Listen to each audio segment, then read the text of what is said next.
범죄인 인도 법안에 반대하는 홍콩 시위대의 국제공항 점거가 사흘째 접어들면서 홍콩 출발 항공기 운항 중단 사태가 이어지고 있습니다.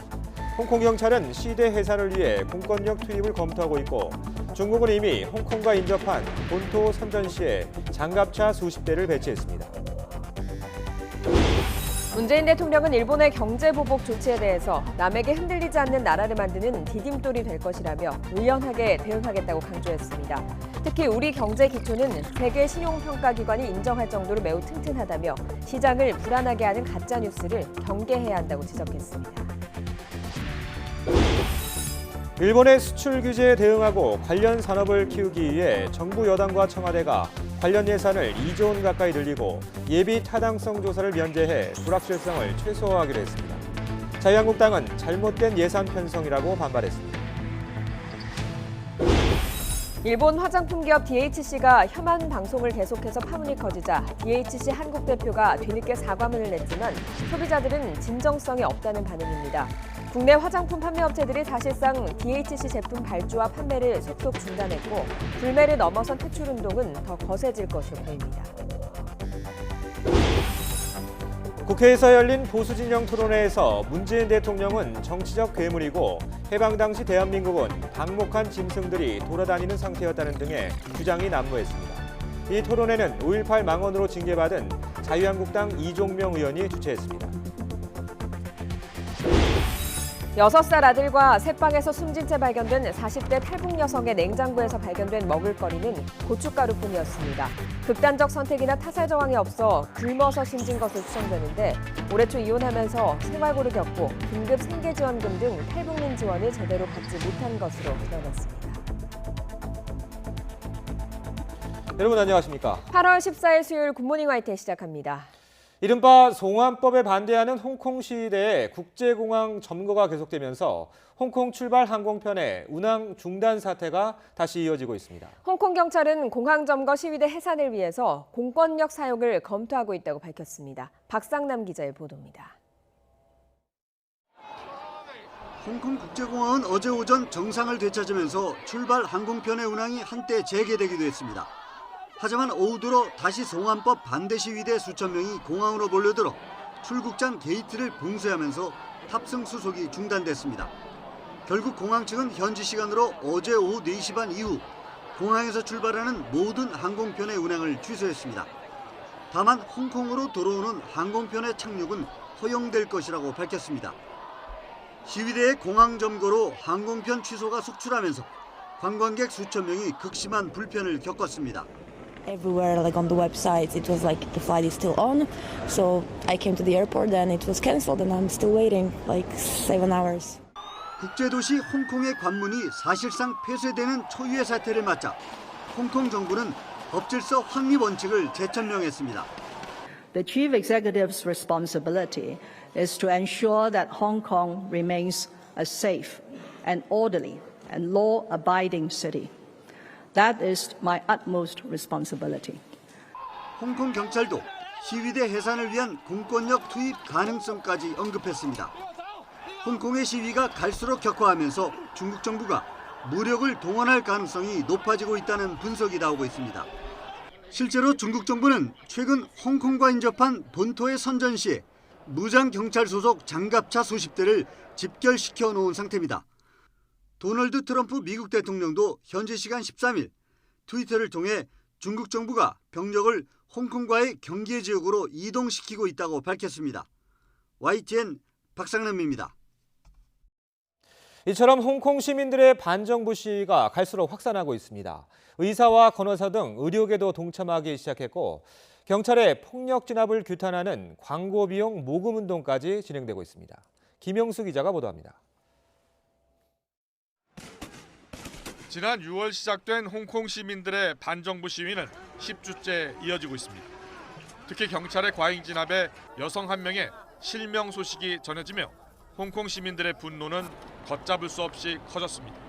We think that it is injustice to use such a force to fire this kind of bullet against normal citizens. 홍콩 공항을 점거한 시위대가 사복 경찰로 의심되는 남성을 붙잡아 격리하는 일도 벌어졌습니다.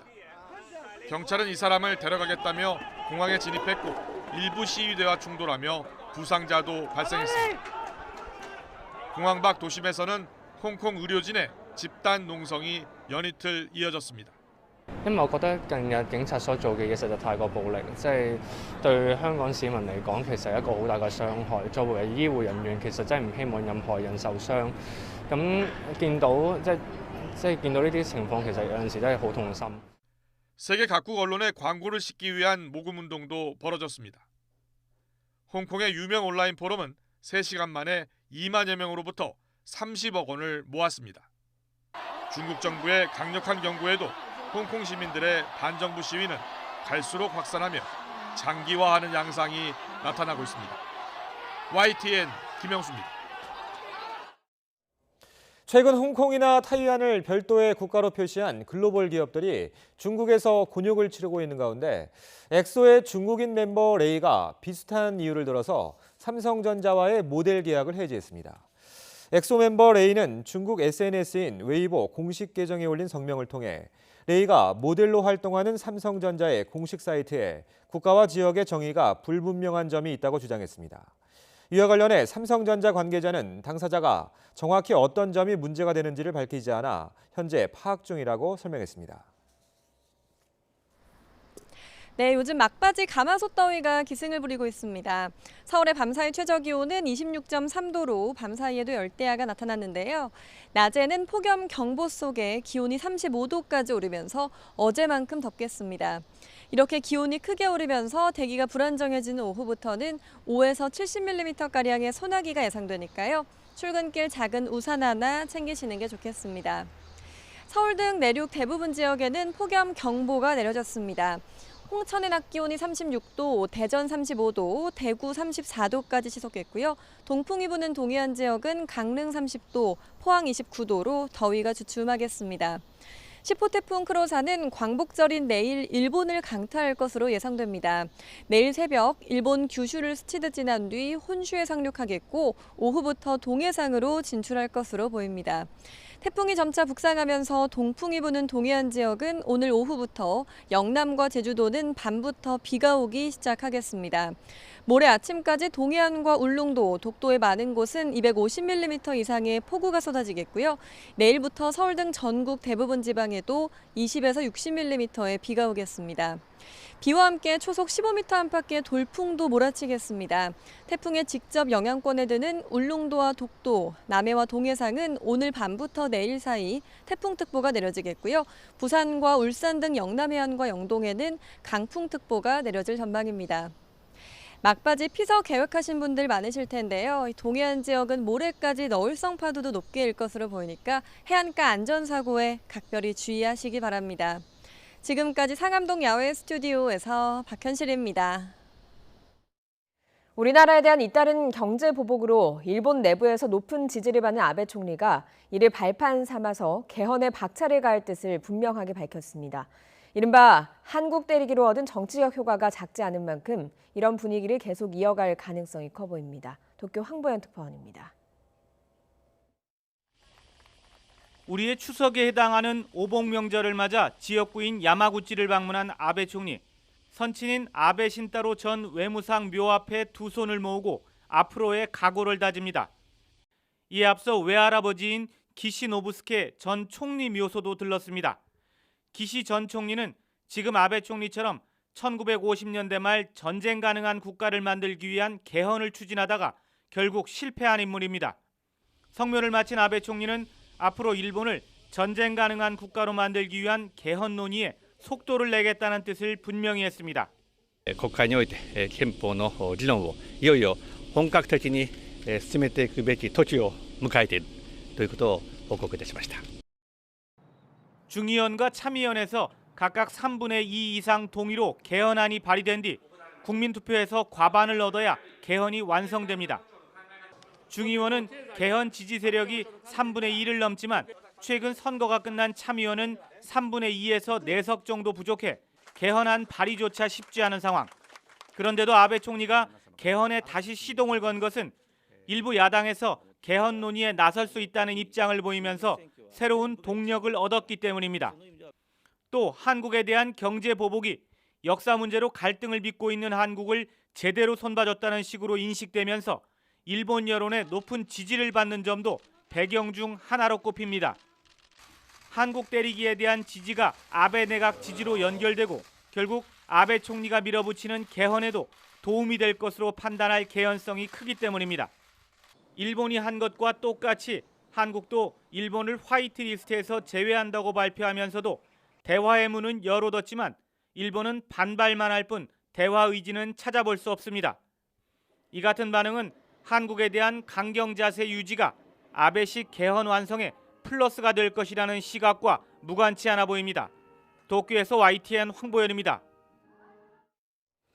외교부가 후쿠시마 원전 오염수 방출 문제에 적극 대응해 나가겠다는 입장을 밝혔습니다. 김인철 외교부 대변인은 후쿠시마 원전 오염수 관리 현황과 처리 계획에 관련해서 일본에 보다 구체적인 입장 표명과 정보 공개를 요청해 나갈 계획이라며 이렇게 말했습니다. 김 대변인은 우리 정부는 지난해 8월 일본의 오염수 해양 방출 계획에 대한 정보를 최초로 입수한 직후 지난해 10월 일본 측에 우리의 우려와 요청 사항을 담은 입장서를 전달하고 관련 논의를 진행해 나가자고 제안한 바 있다고 말했습니다. 앞으로 필요할 경우 국제기구 및 피해가 우려되는 태평양 연안 국가들과 긴밀히 협력해서 후쿠시마 원전 오염수 방출 문제에 적극 대응해 나가고자 한다고 강조했습니다. 일본의 경제보복 조치와 관련해서 문재인 대통령은 이번 사태가 남에게 흔들리지 않는 나라를 만드는 디딤돌이 될 것이라며 의연하게 대응하겠다고 강조했습니다. 특히 우리 경제의 기초는 세계 신용평가기관이 인정할 정도로 매우 튼튼하다며 시장을 불안하게 하는 가짜뉴스를 경계해야 한다고 지적했습니다. 김도원 기자입니다. 산천이 동하고 바다가 끓는다. 대한이 살았다. 대한이 살았다. 유관순 열사가 감옥에서 불렀던 노래가 청와대 영빈관에서 울려 퍼졌습니다. 3.1운동으로 옥고를 치른 고 신명철 지사가 유관순 열사와 함께 외쳤던 노래가 아들을 통해 소개됐습니다. 광복절을 앞두고 문재인 대통령은 독립유공자와 후손들을 초청해 오찬을 함께하며 우리 자부심의 원천이라고 존경의 뜻을 밝혔습니다. Mon père est resté profondément patriote tout au long de sa vie.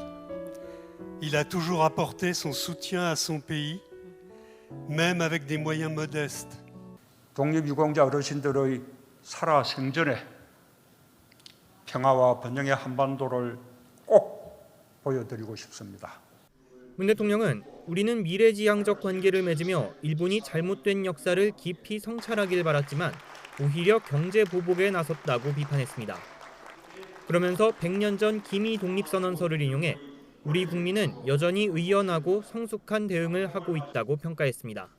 우리에게 역사를 성찰하는 힘이 있는 한 오늘의 어려움은 우리가 남에게 휘둘리지 않는 나라로 발전해가는 디딤돌이 될 것이라고 확신합니다.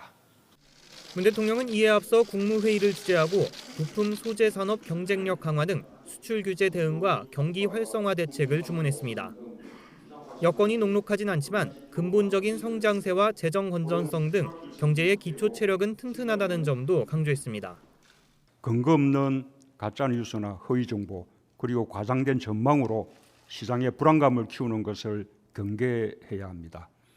올바른 진단이 아닐 뿐만 아니라 오히려 우리 경제에 해를 끼치는 일입니다. 이번 주 문 대통령은 일본에 대한 비판 수위는 낮추면서 인권과 평화 등 인류 보편의 가치를 강조하고 있습니다. 하지만 청와대는 정부의 대응 기조가 바뀐 건 아니라고 선을 그었습니다. YTN 김도원입니다. 일본이 우리나라를 겨냥해서 경제 보복을 감행할 수 있었던 건 오래전부터 원천 기술을 보유하고 있기 때문입니다. 하지만 인공지능과 같은 미래형 첨단 IT 분야는 우리가 보유한 기술력이 훨씬 막강합니다. 우리 정부가 절대 좌시하지 않겠다고 천명한 배경이기도 합니다. 김현우 기자가 짚어드립니다. 아이스하키 경기가 펼쳐집니다. 헬멧에 달린 고화질 카메라가 선수의 시선에서 영상을 실시간으로 전송하고 이 영상은 5G망을 타고 가상현실 기기를 통해 초고화질로 곧바로 재생됩니다. 여기에 숨어있는 통신 표준 필수 특허는 다름 아닌 국내 통신사가 보유하고 있습니다. 해외 다른 기업이 5G 기반 가상현실 서비스를 출시하려면 반드시 특허 사용료를 내야 합니다. 우리나라의 경제 보복을 감행한 일본도 예외가 아닙니다. 5G 분야의 표준 필수 특허에서 우리나라는 일본보다 승인 건수가 5배나 많습니다. 내년 도쿄올림픽을 앞두고 5G 상용화를 준비 중인 일본이 우리 기술을 피해갈 수 없다는 얘기입니다. 통신 신호를 연결하는 5G 장비 분야도 삼성이 세계 시장 점유율 선두를 지키고 있습니다. 일본 기업은 순위 바뀝니다. 우리나라가 세계 최초로 5G를 상용화하면서 이미 일본보다 기술 우위를 확보했고 그러면서 IT 분야 주도권을 잡은 것으로 풀이됩니다. 미래 먹거리의 핵심 분야로 꼽히는 인공지능 기술 역시 삼성전자가 일본을 제치고 미국 업체들과 경합 중입니다. 일본이 이제 그 수출 규제를 우리나라 이제 하고 있는데 5G 통신 기술은 그런 분야에 해당되지 않을 가능성이 높고요. 오히려 이제 도쿄 올림픽 때 상용화를 하기 위해서는 우리나라의 그 기술력이 많이 필요로 한다고 생각하고 있습니다. 일부 제조업 분야의 소재 부품 산업은 일본이 앞서고 있지만 미래 사회의 국가별 경쟁력을 좌우하는 첨단 정보통신 분야에서는 우리나라가 훨씬 앞서 있다는 점을 아베 총리가 되새겨야 할 대목입니다. YTN 김현우입니다. 자회사 방송을 통해 이딴 혐한 방송으로 논란을 일으킨 일본 화장품 기업 DHC 측이 결국 사과문을 내놨습니다. 그런데 본사가 아니라 한국법인 대표 명의의 사과입니다. 여전히 여론은 싸늘합니다. 백종규 기자가 취재했습니다. 연일 한국 폄하 방송을 이어나가고 있는 일본 화장품 브랜드 DHC. 소비자들의 분노가 날로 커지면서 반발이 거세지자 한국 대표 이름으로 사과문을 냈습니다. 먼저 DHC 텔레비전의 방송은 DHC 한국 법인과 무관하다며 일본 본사와 선긋기에 나섰습니다. 또 출연진 발언에 동의하지 않는다면서 반대 입장으로 대처할 것이라고 밝혔습니다. 그러면서 본사에 한국인 비하 방송을 중단해 줄 것을 요청하겠다고도 했습니다. 하지만 사과문은 DHC 일본 본사의 의견과는 다를 수 있음을 분명히 했습니다. 또 인터넷 댓글을 삭제해 논란을 키운 점도 뒤늦게 사과했지만 소비자들의 반응은 냉랭하기만 합니다. 서면은 그냥 형식적인 것 같고 대표라든지 나와서 공개적으로 어떤 방송이나 이런 걸로 사과를 하는 게 맞다고 생각을 합니다. 성의가 없는 발뺌일 뿐 진정성이 전혀 느껴지지 않는다는 의견이 대다수였습니다. 눈 가리고 아웅이 아닌가. 그래서 판매를 하기 위한 어떤 좀 궁여지책처럼 그냥 뭐 이렇게 내보내는 사과문인 것 같은데 좀 진정성이 와닿진 않고. 그냥 마무리 빨리 하려고 하는 그런 모습인 것 같아서 지금 상황에서는 쓰고 싶지 않다는 생각을 가지고 있어요. DHC 한국 대표의 사과에도 국내 화장품 판매 업체들까지 사실상 DHC 제품 발주와 판매를 속속 중단했고 배우 정유미 씨가 모델 활동 중단까지 선언한 상황이라 불매운동을 넘어선 퇴출운동은 더 거세질 전망입니다. YTN 백종규입니다.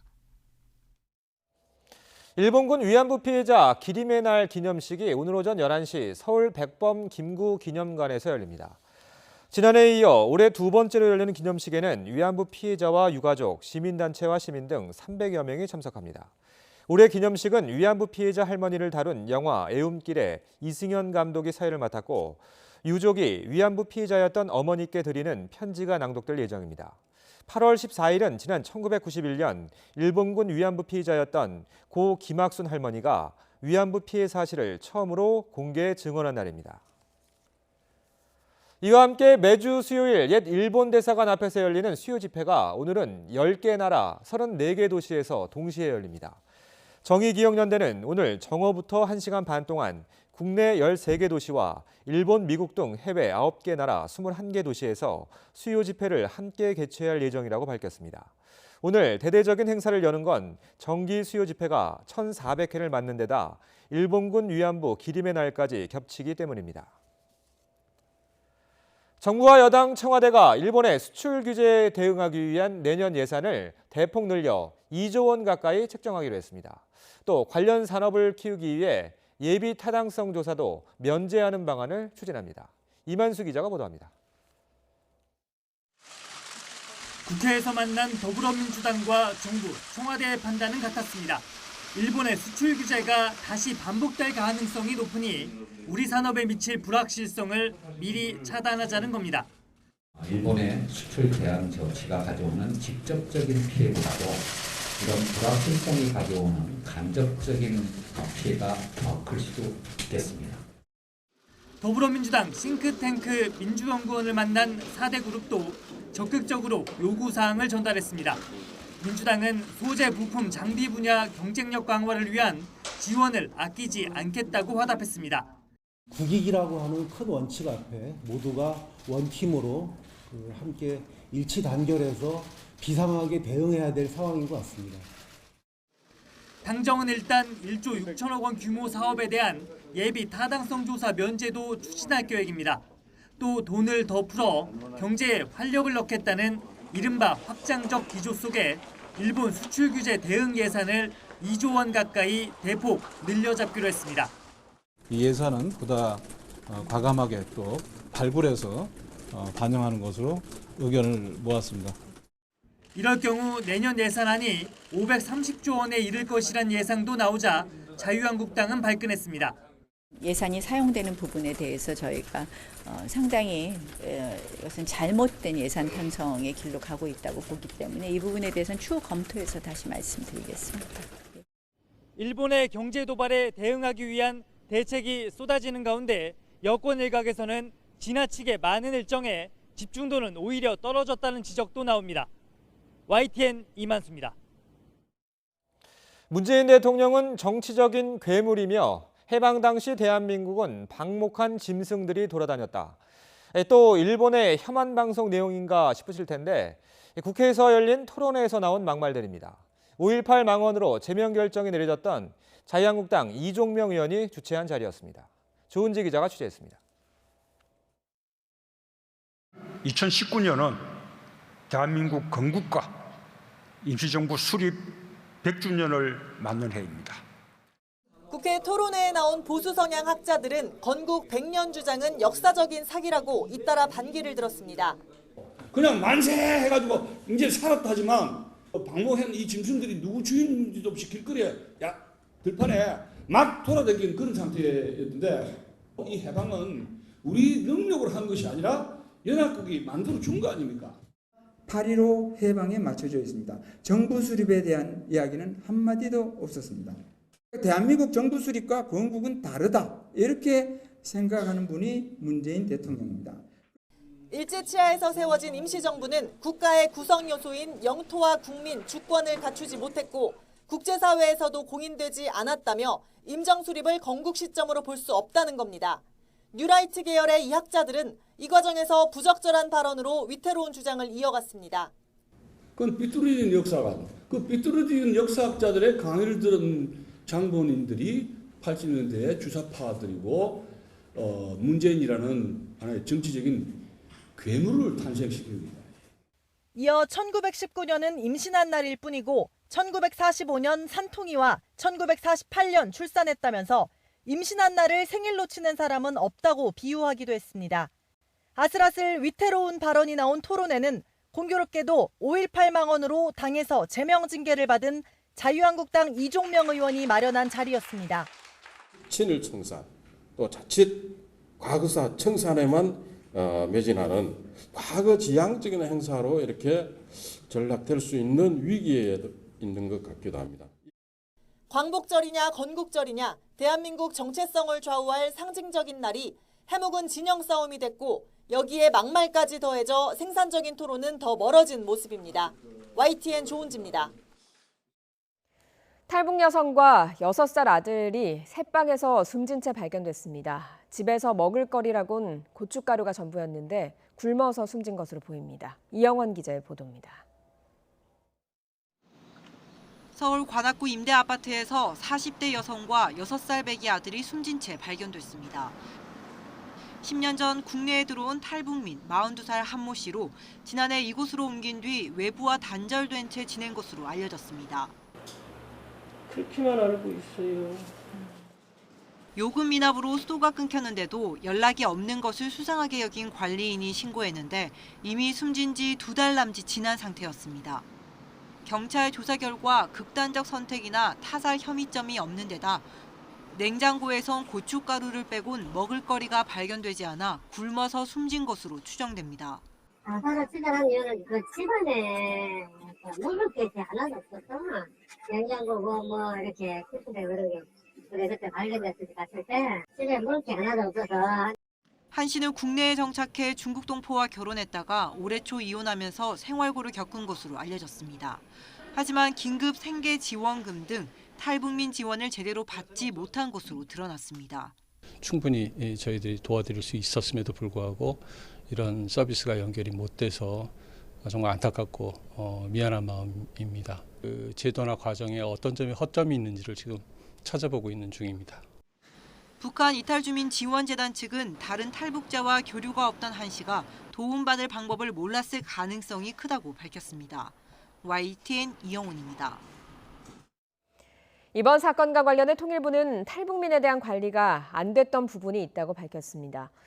통일부 당국자는 기자들과 만나 숨진 탈북 여성이 지난해 10월 관악구로 이사한 이후에 거주지 신변보호 담당관이 전화 연락을 취했지만 이루어지지 않았다며 이같이 밝혔습니다. 이 당국자는 경찰 조사가 마무리되면 정부도 필요한 부분을 점검해서 앞으로 이런 일이 생기지 않도록 노력하겠다고 밝혔습니다. 정치권도 애도를 표하며 한 목소리로 재발 방지 대책을 세워야 한다고 촉구했습니다. 더불어민주당 정춘숙 원내대변인은 안타까운 일이라면서 재발 방지를 위해 탈북민이 손쉽게 지원받을 수 있도록 제도를 개선해야 한다고 말했습니다. 자유한국당 민경욱 대변인은 문재인 대통령이 북한과 경제 협력을 밀어붙이기 전에 탈북 주민들부터 먼저 챙겨야 한다고 비판했습니다. 바른미래당 김수민 원내대변인은 탈북민이 차별받는 현실에 대한 대응책 마련을 촉구한다고 밝혔습니다. 최근 잇따라 미사일을 시험 발사한 북한이 새로운 무기 체계를 연구하고 개발한 군수 분야 과학자들 103명에 대한 승진 인사를 단행했습니다. 체제 내부의 사기 진작 차원이라는 분석입니다. 한현희 기자입니다. 한미 연합연습을 구실 삼아 새로운 무기체계 개발에 박차를 가하고 있는 북한. 북한판 이스칸데르로 불리는 단거리 탄도미사일과 신형 대구경 조종방사포에 이어 최근에는 주한미군의 전술지대지 미사일 에이테킴스와 닮은 꼴의 미사일까지 새로운 무기 3가지를 공개했습니다. 새 무기의 시험 사기 결과를 보시고 당에서 구상하고 있던 또 하나의 새로운 무기가 나게 되었다고 못내 기뻐하시며 커다란 만족을 표시하셨습니다. 미사일 실험마다 참관해 새로운 무기 체계를 직접 살핀 김정은 위원장이 새 무기 체계 연구에 관여한 군수 분야 과학자들을 대거 승진시켰습니다. 국방과학연구부문 과학자들의 공로를 당과 정부의 이름으로 높이 평가하시면서 103명의 과학자들에게 군사 칭호를 한 등급 올려줄 때 대한 명령을 하달하시었습니다. 이례적으로 영위관급 승진 명단까지 공개하며 무기 개발에 기여한 젊은 과학자들까지 모두 소개했는데 체제 내부의 사기 진작 차원으로 풀이됩니다. 무기 현대를 통해서 이 군부와 그 국방과학 부분에 대한 사기를 진작시키고 또 다른 한편으로는 그 미국이 대북 제재 완화와 체제 보장에 대한 새로운 셈법을 가져 나오라는 대미 압박의 메시지도 담겨 있는 것으로 분석합니다. 또 이번 대규모 승진은 신무기 개발에 대한 기술력과 자신감을 과시하기 위한 것으로도 보입니다. 이와 함께 한미 연합훈련에 대한 경고를 이어온 만큼 추가로 발사체를 쏠 가능성도 여전히 남아있다는 관측도 나오고 있습니다. YTN 한현입니다. 일본 후쿠시마 원자력 발전소 오염수 방출 계획에 대해 외교부가 적극 대응한다는 입장을 밝혔습니다.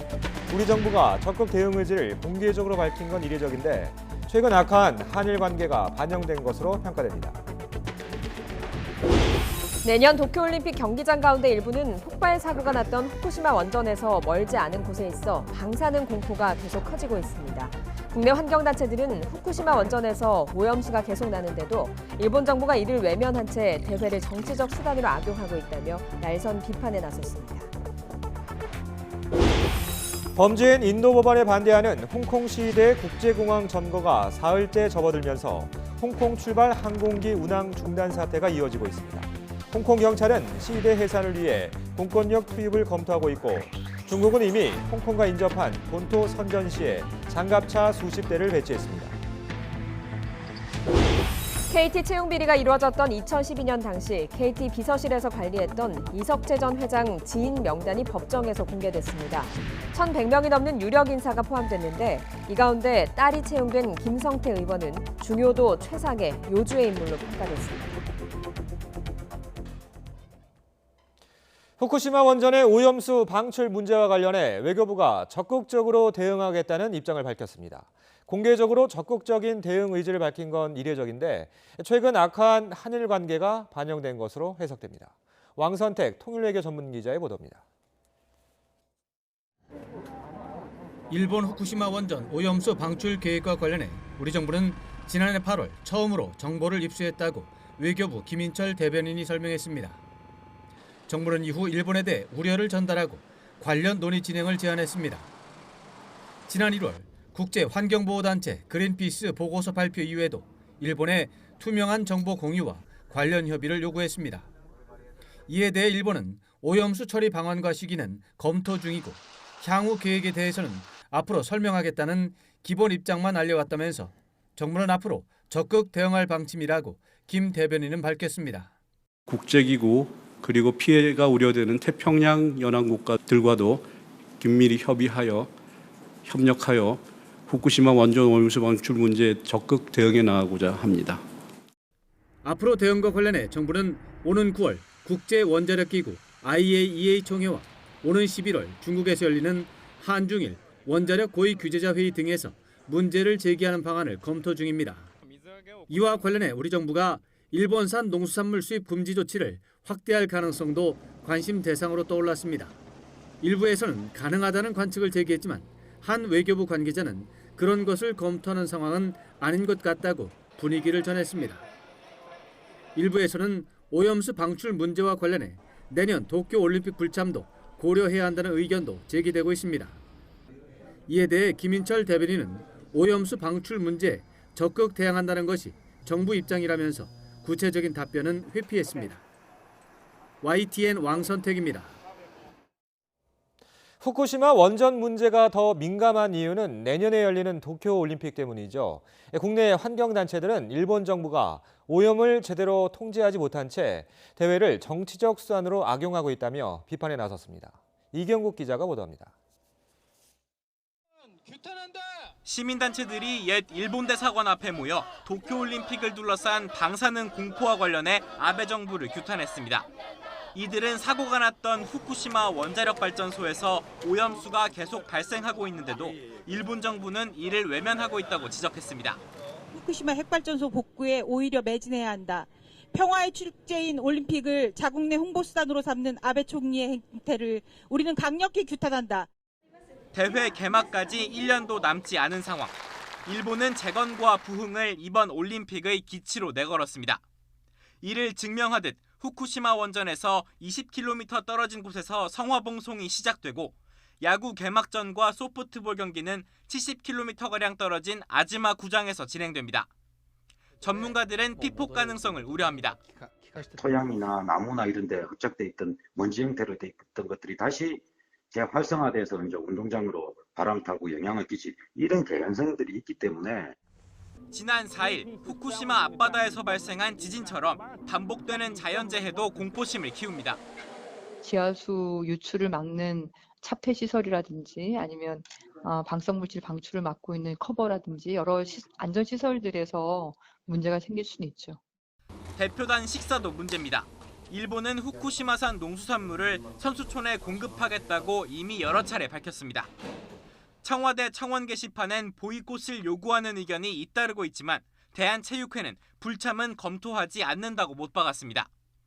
다만 일본 올림픽 조직위와 지속적으로 안전 문제를 논의하고 식자재를 국내에서 직접 공수하는 방안도 고려 중이라고 밝혔습니다.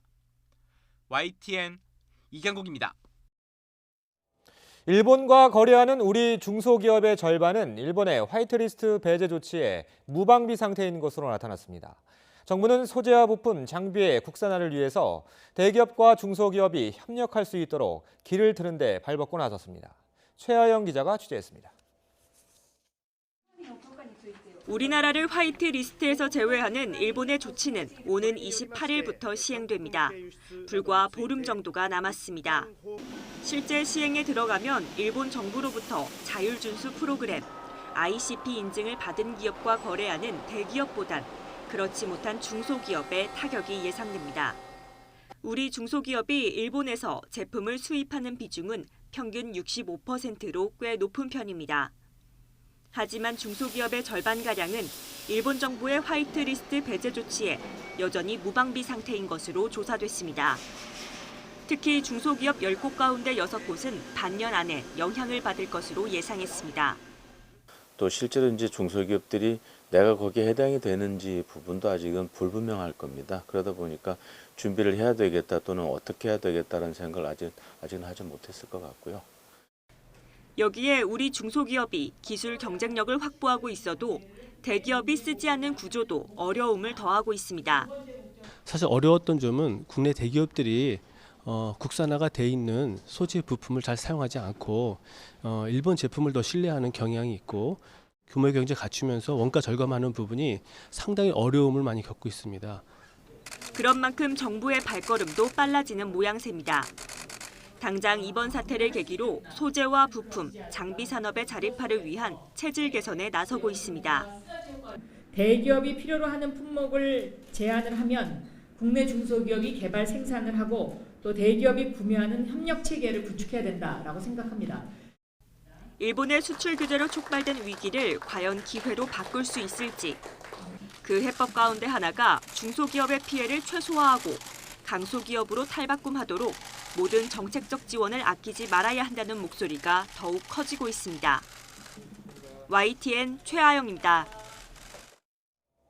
혐한 막말 방송을 잇따라 내보내 무리를 빚은 일본 화장품 기업 DHC의 한국 법인이 사과문을 내고 본사 측에 방송 중단을 요청하겠다고 밝혔습니다.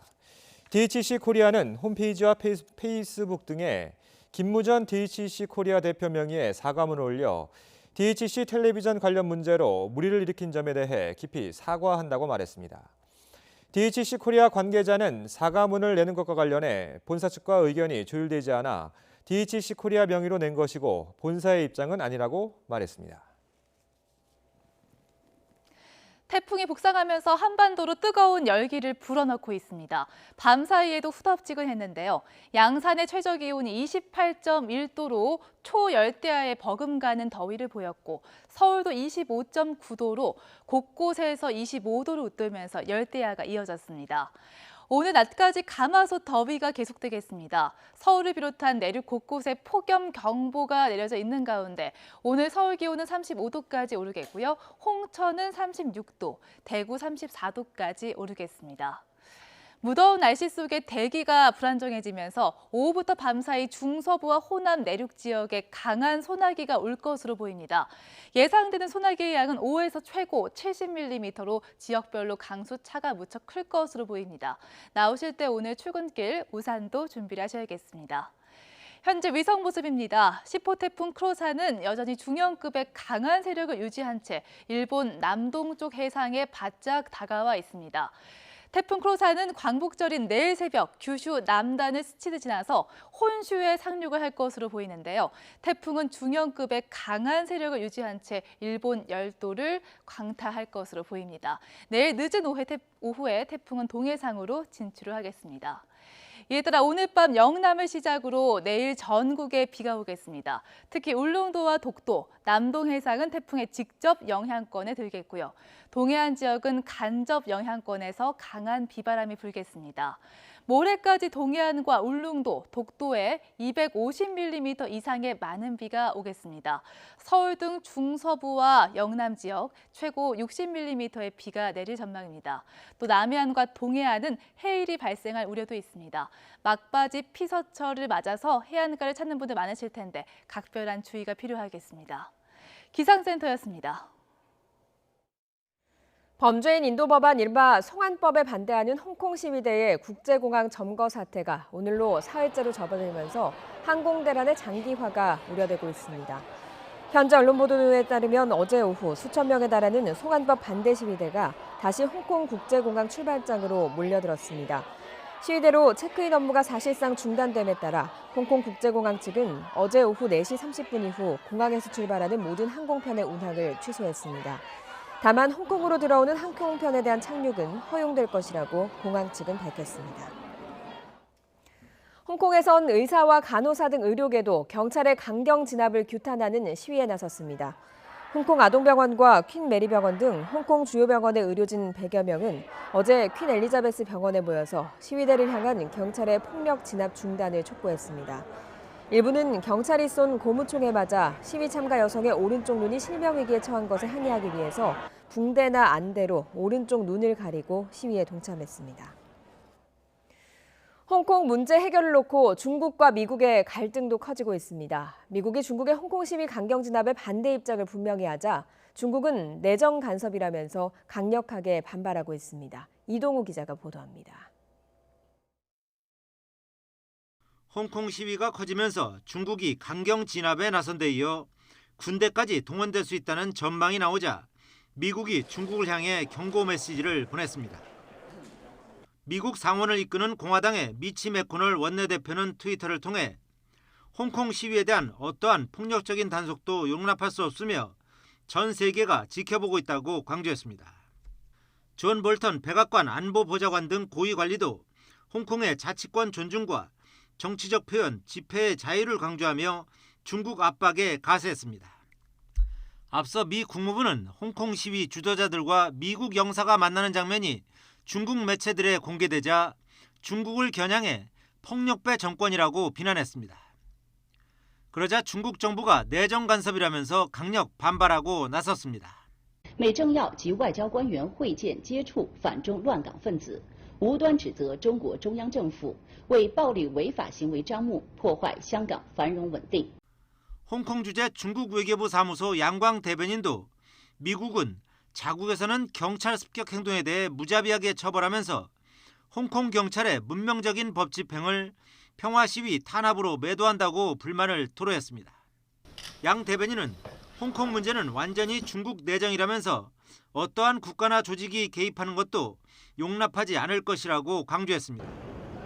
이처럼 홍콩 시위를 두고 미중 갈등이 고조되면서 가뜩이나 미중 무역 전쟁의 여파에 시달리는 아시아 주요국들의 주가가 일제히 하락하는 등 피해가 가중되는 상황입니다. YTN 이동우입니다. 도널드 트럼프 미국 대통령은 중국 정부가 병력을 홍콩과의 경계 지역으로 이동시키고 있다고 밝혔습니다.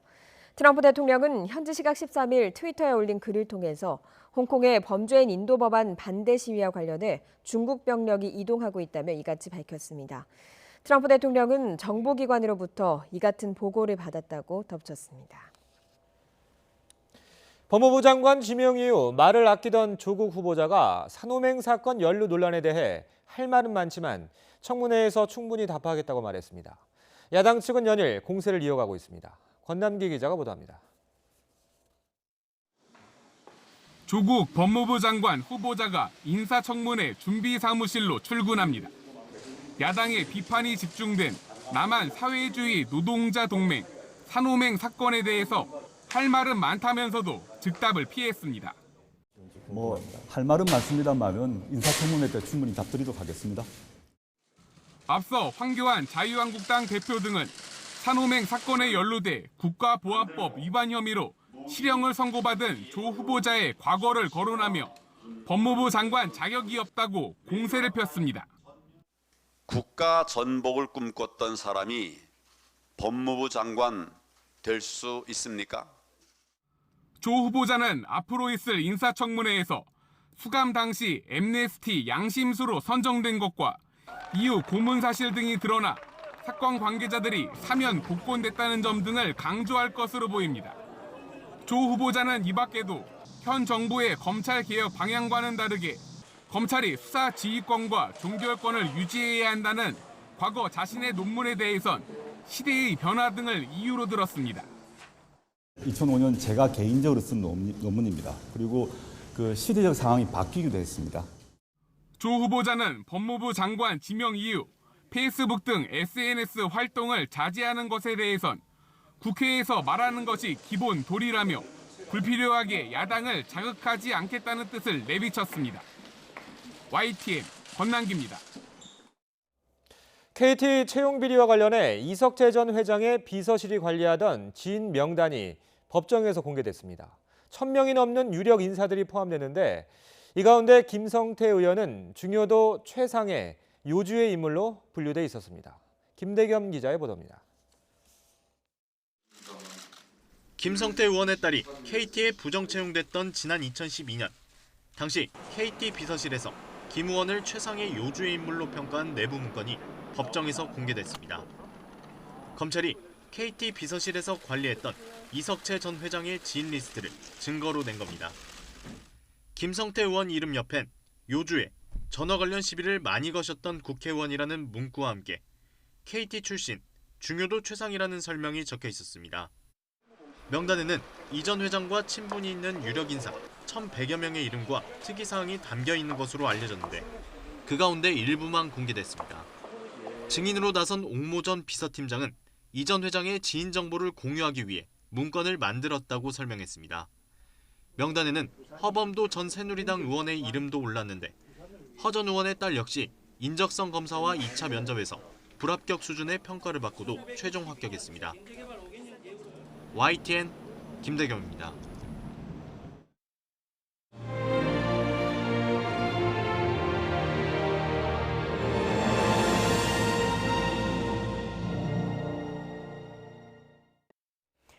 내일이면 74주년 광복절입니다. 광복절이면 우리에게 더 특별해지는 곳이 바로 독도죠. 광복절을 앞두고 저희 YTN 취재기자가 직접 독도를 찾았습니다. 현장 연결합니다. 김우준 기자. 네, 독도에 나와 있습니다. 네, 광복절을 앞두고 있고 또 한일 갈등이 심해진 상황이라 감회가 더 새로울 것 같은데요. 현장 분위기 전해주시죠. 네, 그렇습니다. 이곳 독도는 대한민국 최동단에 위치한 것만큼 해가 가장 먼저 뜨는 곳입니다. 비록 태풍을 앞두고 있지만 파도만 약간 높을 뿐 구름 한 점 없이 정말 맑은 날씨입니다. 선상에서 바라본 일출도 정말 잘 보였는데요. 시민들은 갑판 위에서 일출을 보면서 연신 감탄사를 내뱉으며 독도에서 맞는 특별한 해돋이를 마음껏 즐겼습니다. 독도에만 3번째 방문하다던 한 시민은 광복절을 앞둬서 그런지 눈물까지 날 것 같다며 소감을 밝히기도 했습니다. 관련 인터뷰 같이 들어보시겠습니다. 정말 이 벅찬 감격을 말할 수가 없습니다. 8월 15일 하루 앞두고 독도에서 일출을 봤다는 것은 이 역사의 현장 앞에서 정말 눈물 날 정도로 감격스럽습니다. 시민들은 갑판 위에서 삼삼오오 모여 사진을 찍으며 다시 오지 않을 특별한 순간들을 기억했습니다. 네, 뒤로 보니까 날씨가 상당히 맑아 보이는데 오늘 독도에 들어갈 수 있는 겁니까? 네, 조금 전까지만 하더라도 해경으로부터 독도 상륙이 가능하다는 소식을 들었습니다. 제가 타고 있는 배는 굉장히 크기 때문에 독도에 들어가기 위해서는 작은 배로 옮겨 타야 합니다. 하지만 작은 배가 이 배로 접근할 때 파도가 높았고 결국 독도에는 상륙하지 못하게 됐습니다. 1년에 독도에 상륙할 수 있는 날은 총 30여일이 안 된다고 합니다. 이 배에 같이 타고 있던 독립유공자와 해경 관계자 130여 명도 지금 저처럼 갑판 위에서 독도를 바라볼 수밖에 없다며 안타까워했습니다. 이들 130여 명은 광복 74주년을 맞이해서 해양경찰청 초대로 어제 아침 여수 신항에서 독도로 출발했습니다. 잠시 뒤인 오전 8시 반에는 갑판 위에서 74주년 광복절 행사를 진행할 예정입니다. 광복절 행사에는 태극기를 등 이용한 퍼포먼스와 의장대 공연, 단체 만세 3창 등이 준비되어 있습니다. 광복절 행사를 마친 이들은 하루에 걸쳐 다시 여수로 돌아오면서 독도의 역사와 가치 등에 대한 다양한 교육을 받을 예정입니다.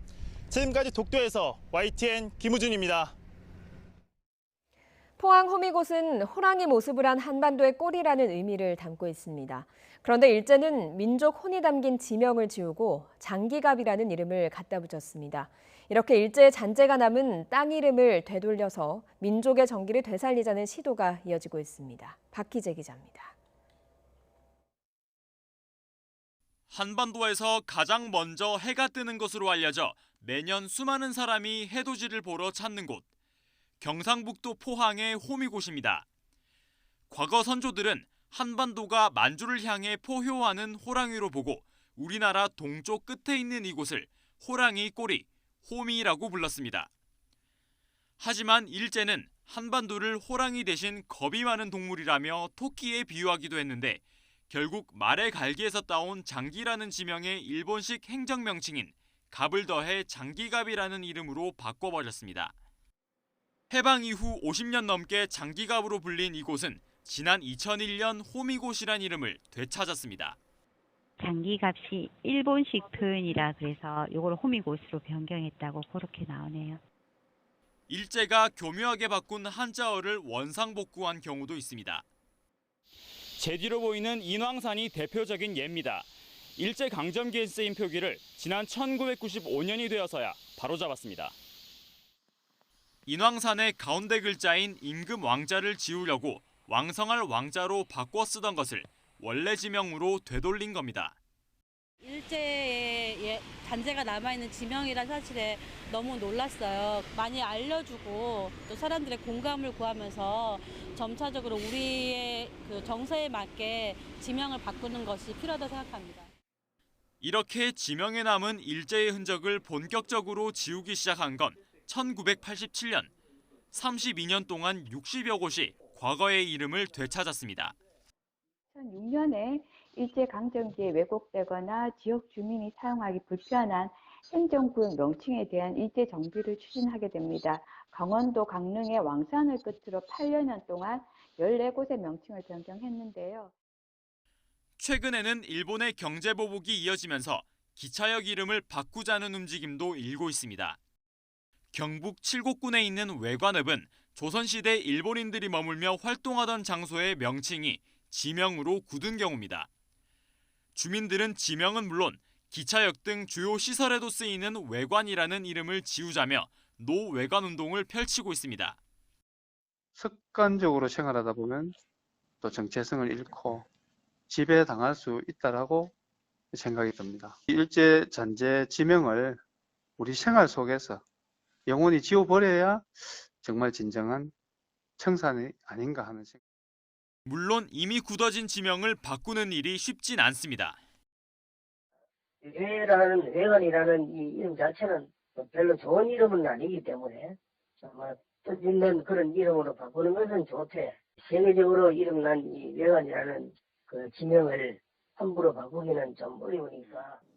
하지만 최근 일본의 적반하장을 보며 그동안 지나쳤던 일제강점기 때 지명을 바꾸자는 목소리는 점점 더 힘을 받을 것으로 보입니다.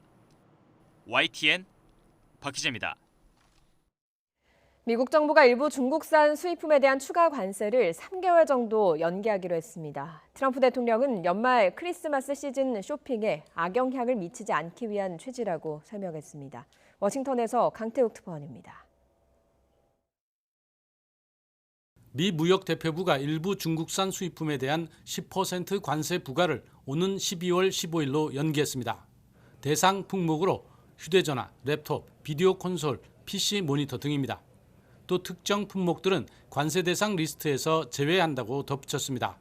이에 따라 중국에서 조립 생산되는 애플 스마트폰에 대한 관세 부과도 다소 늦춰질 것으로 보입니다.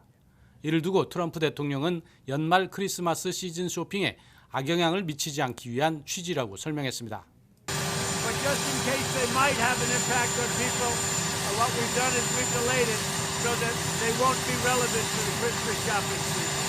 다만 또 연기하는 것과 부과를 취소하는 것에 대해서는 아직 고려하지 않고 있다고 선을 그었습니다. 그러면서 로버트 라이트하이저 무역대표부 대표와 스티븐 무누신 재무장관이 류허 중국 부총리와 통화한 것에 대해서는 긍정적으로 평가했습니다. We had a very good talk yesterday with China. They really would like to make a deal. The call itself was very productive.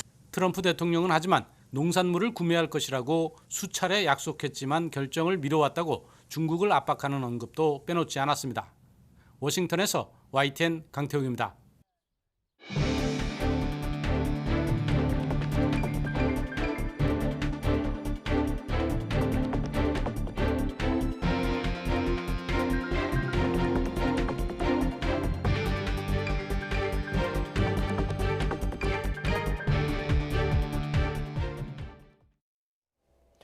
한국이 일본을 수출외대국 화이트리스트에서 제외한다고 발표한 것과 관련해 세코 히로시게 일본 경제산업상은 트위터에 한국 측 회견을 봐도 무엇을 근거로 일본의 수출관리 제도가 기본 원칙에 따르고 있지 않다고 말할 수 있는지 불명확하다고 주장했습니다.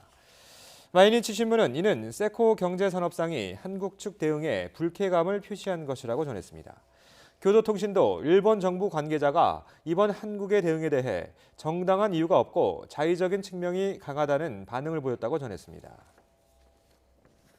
일본 측의 이런 주장에 우리 정부는 곧바로 반박했습니다. 산업통상자원부 관계자는 일본이 국제 수출 통제의 기본 취지나 원칙에 어긋나게 제도를 운용하는 구체적인 사례들을 확보해놓고 있다고 강조했습니다. 그러나 일본의 부적절한 사례를 구체적으로 언급하는 건 개별 기업과 관계된 사안이어서 공개하기 어렵다고 밝혔습니다. 국내 대표적 보수단체인 자유총연맹이 대규모 집회를 열어 일본의 화이트리스트 배제 결정을 규탄하고 나섰습니다. 한국자유총연맹은 어제 서울 광화문 동화면세점 앞에서 자유무역 파괴, 경제침략 아베 정권 규탄 대회를 열고 일본 정권의 무역 보복 조처 철회를 요구했습니다. 참가자들은 일본이 한국 재판부의 강제동원 배상 판결에 반대해 경제 보복을 하고 있다며 자유무역을 파괴하는 처사라고 주장했습니다. 광복절을 앞두고 문재인 대통령이 독립운동가와 유족들을 청와대로 초청해 오찬을 함께하며 오늘의 어려움이 남에게 휘둘리지 않는 나라로 발전하는 디딤돌이 될 것이라고 말했습니다. 오찬엔 이토 히로부미를 저격했던 안중근 의사의 외손녀도 참석했고 유관순 열사가 독립을 염원하며 불렀던 노래가 오찬장에 울려 퍼졌습니다. 직접 들어보시죠. 제가 중국 상해에서 나서 거기서 자랐는데 우리나라가 없었잖아요. 그때는. 근데 8.15 해방과 더불어 내 고향을 찾아요. 내 고향, 내 나라에 와서 살면서 마지막 가는 날은 내 땅에서, 내 나라에서 묵기 위해서 그래서 한국에 왔습니다.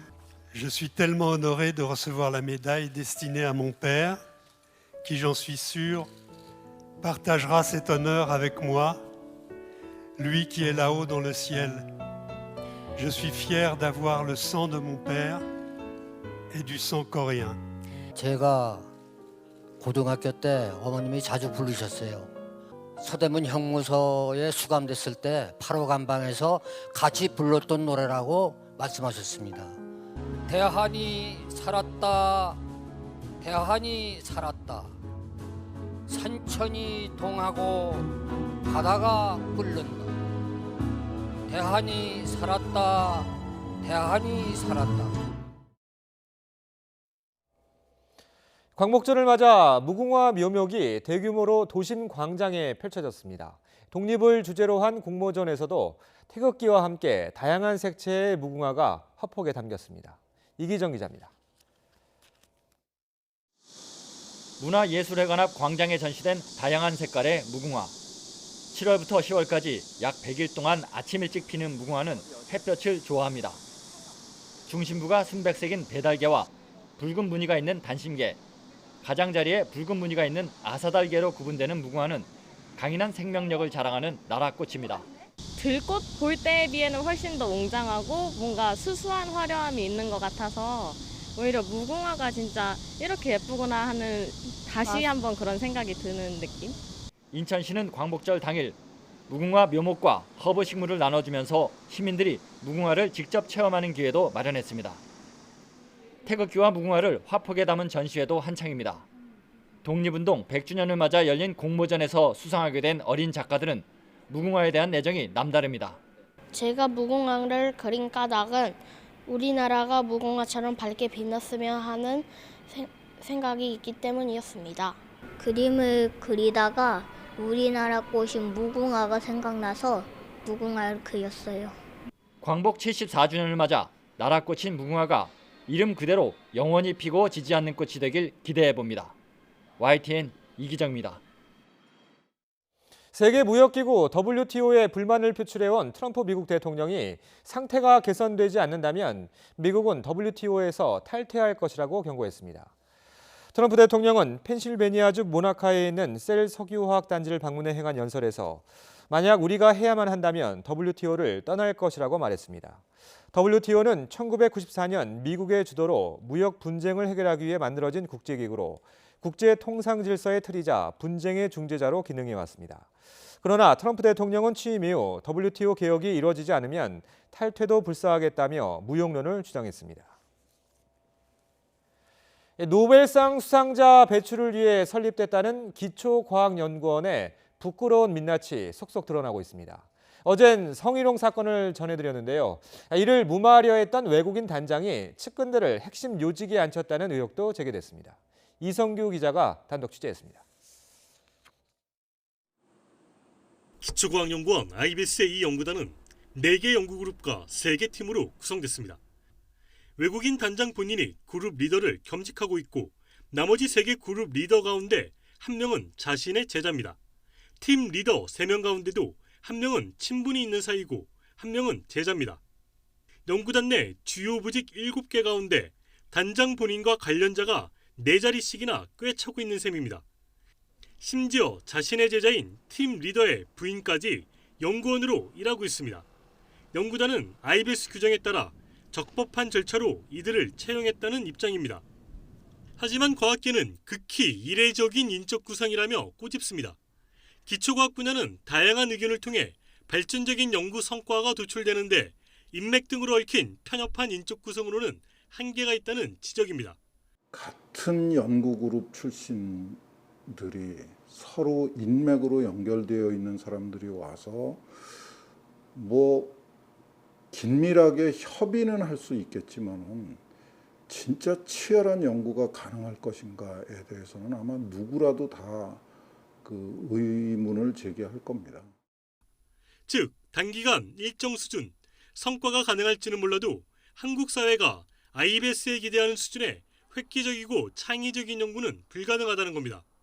이렇게 연구단이 단장 중심으로 운영되다 보니 막상 문제가 생겨도 단장의 의사에 반하는 목소리를 내기 힘든 것도 문제입니다.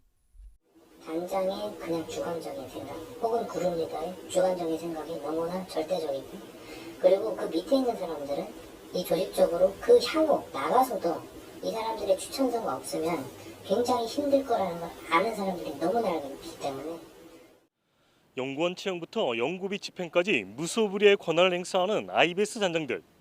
이들의 권한을 견제할 시스템이 없다면 비리는 싹틀 수밖에 없을 것이란 지적이 나오고 있습니다. YTN 사이언스 이성규입니다.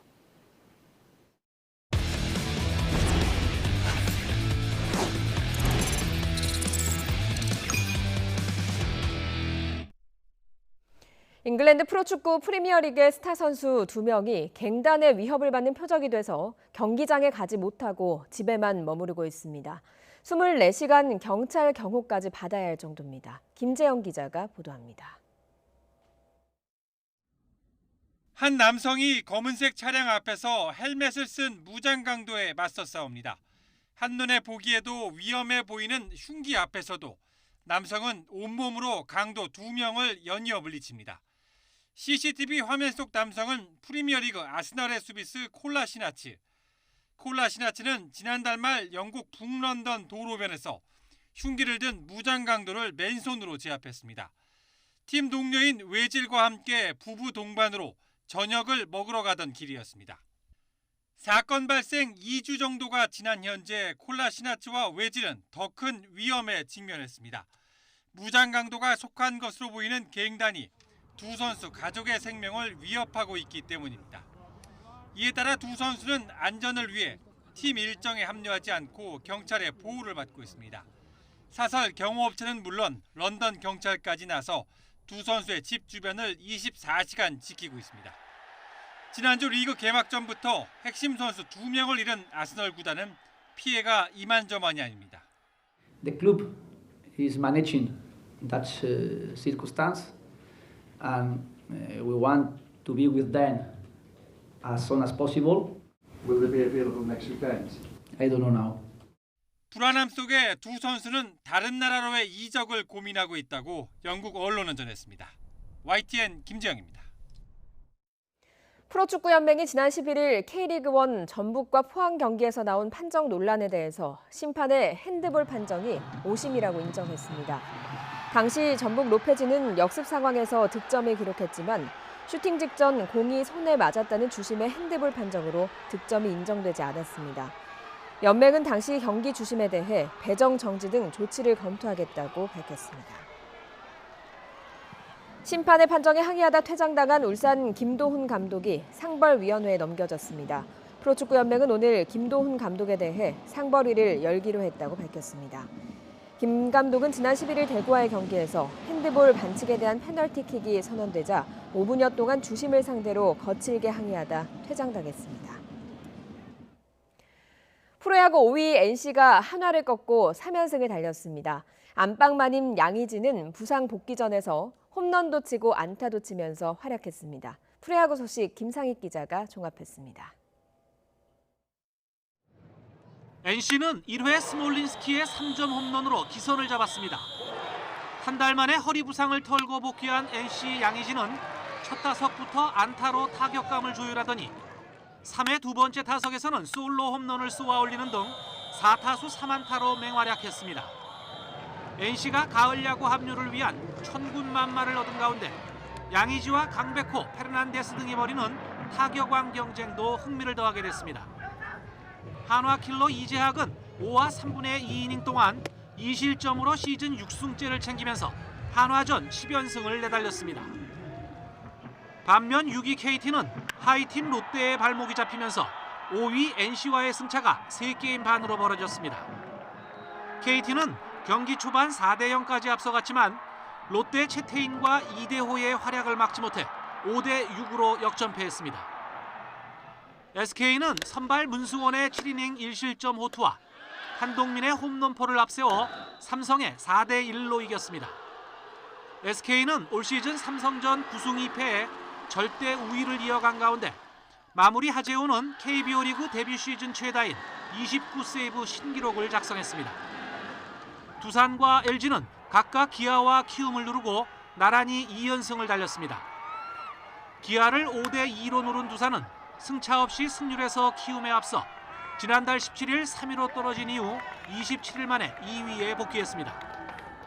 승리를 눈앞에 둔 8회 석점을 내주면서 7대7 동점을 허용한 LG는 9회 말 김민성의 짜릿한 끝내기 안타가 터지면서 키움을 8대7로 이겼습니다. YTN 김사익입니다. 러시아 배구협회가 자국 여자 배구 대표팀 코치의 이른바 눈찍기 인종차별 행위에 대해서 사과하고 해당 코치에게 2경기 출장 정지 징계를 내렸습니다. 이탈리아 출신인 부사토 코치는 지난 5일 도쿄올림픽 예선에서 우리 대표팀에 역전승한 뒤 양손가락으로 눈을 좌우로 찍는 행위로 인종차별 논란을 일으켰습니다.